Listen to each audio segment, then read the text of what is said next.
ചോദ്യം ചെയ്തിട്ട് കസ്റ്റഡിയിലെടുത്തിരിക്കുക.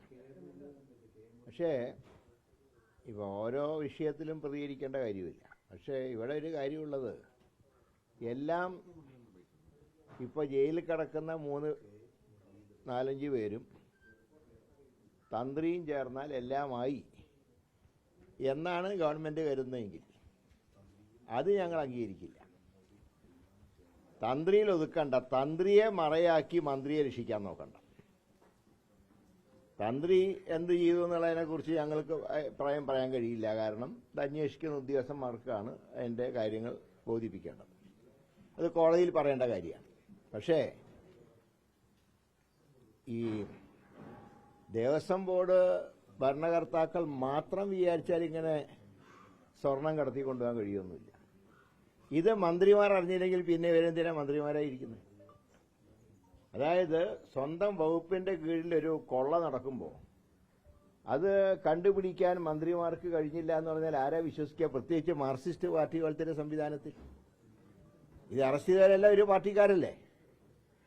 ആ പാർട്ടിക്കാർ സ്വർണം കടത്തിയത് ബന്ധപ്പെട്ട രാഷ്ട്രീയ പാർട്ടിയും, അതായത് CPM-ഉം അതിന്റെ തലപ്പത്തുള്ളവരും മന്ത്രിയും അറിഞ്ഞില്ല എന്ന് പറഞ്ഞാൽ എല്ലാം തന്ത്രിയിൽ അവസാനിപ്പിക്കാം എന്ന് സർക്കാർ കരുതണ്ട.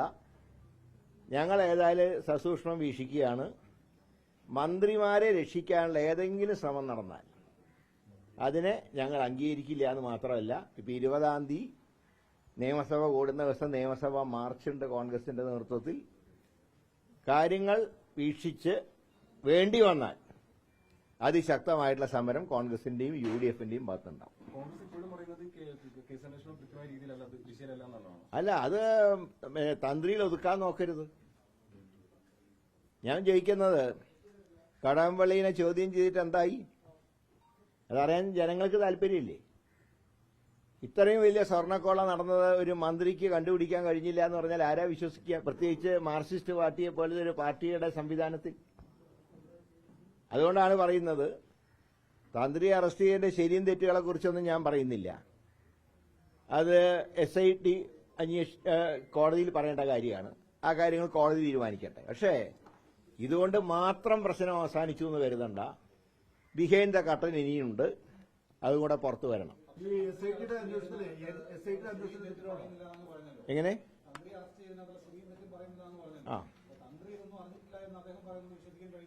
അല്ല, അതൊക്കെ ഇൻവെസ്റ്റിഗേഷനിൽ തെളിയട്ടെ, കോടതിയിൽ തെളിയട്ടെ.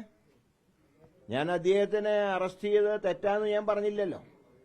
പക്ഷേ എല്ലാ കാര്യങ്ങളും തന്ത്രിയിൽ കൊണ്ട് അവസാനിപ്പിക്കാന്ന് കരുതണ്ട, അതേ ഞാൻ പറയുന്നുള്ളൂ.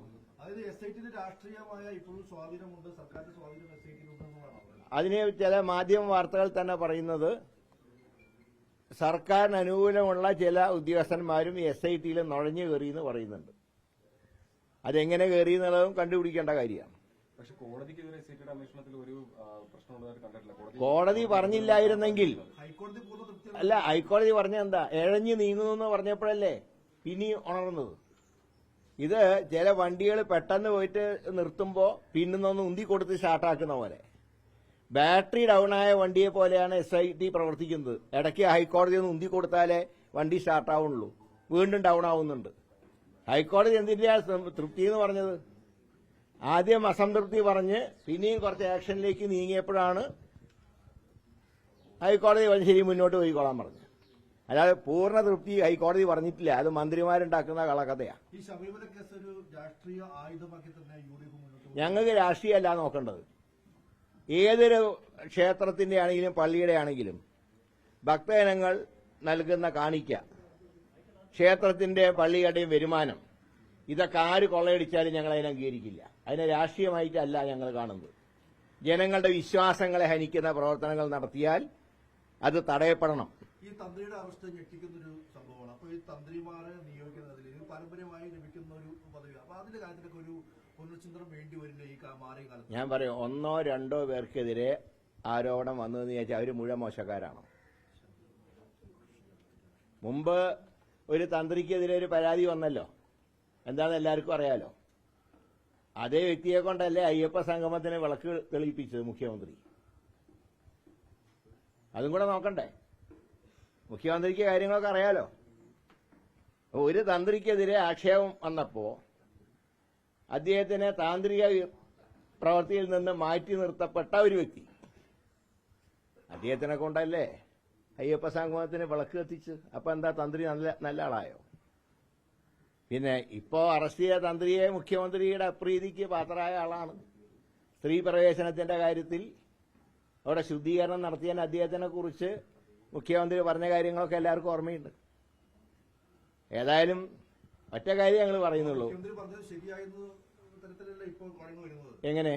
ഈ അധികാര കേന്ദ്രങ്ങൾ അവിടെ ഉണ്ട്. അപ്പോൾ ഞാൻ പറയാം, ആചാരാനുഷ്ഠാനങ്ങൾ സർക്കാർ ലംഘിച്ചാൽ അവിടെ തന്ത്രിക്ക് ഇടപെടണം. ഈ സ്വർണ്ണക്കൊള്ള വിഷയത്തിൽ തന്ത്രിയുടെ ശരിയോ തെറ്റോ എന്നുള്ളതിനെ കുറിച്ച് ഞാൻ പറയുന്നില്ല. പക്ഷേ ആചാരാനുഷ്ഠാനങ്ങൾ ലംഘിക്കപ്പെട്ടപ്പോൾ അന്ന് തന്ത്രി എടുത്ത തീരുമാനം ശരിയായിരുന്നു. പക്ഷേ ഇപ്പോൾ പറയുന്നത് ഇപ്പോൾ ആചാരലംഘനം നടത്തിയെന്നുള്ളതാണ് SIT അത് തെറ്റിയിട്ടുണ്ടെങ്കിൽ അതിന്റേതായിട്ടുള്ള നിയമ നടപടികൾ സ്വീകരിക്കട്ടെ. അതിന്റെ ഒരു ശിക്ഷ എന്ന് പറഞ്ഞാൽ സാധാരണ രീതിയിൽ ഒരു തന്ത്രി താന്ത്രിക വിദ്യകളിൽ വീഴ്ച വരുത്തിയാൽ മാറ്റി നിർത്തും ആ പ്രവൃത്തിയിൽ നിന്ന്. അങ്ങനെ മാറ്റി നിർത്തിയ ഒരു തന്ത്രിയാണ്, മുൻ തന്ത്രിയാണ് അയ്യപ്പ സംഗമത്തിന് വിളക്ക് കത്തിച്ചത്. തീർച്ചയായിട്ടും യഥാർത്ഥ കള്ളന്മാർ പുറത്തു വരുന്നവരെ ഞങ്ങൾ ഉന്നയിച്ചുകൊണ്ടേയിരിക്കും, സമരം ചെയ്തുകൊണ്ടേയിരിക്കും. UDF സർക്കാർ അധികാരത്തിൽ വന്നാൽ ഇതിനെക്കുറിച്ചൊക്കെ സമഗ്ര അന്വേഷണം നടത്തി അന്നകത്താക്കേണ്ടവർ അന്നകത്താകും. ഇന്നകത്തായില്ലെങ്കിൽ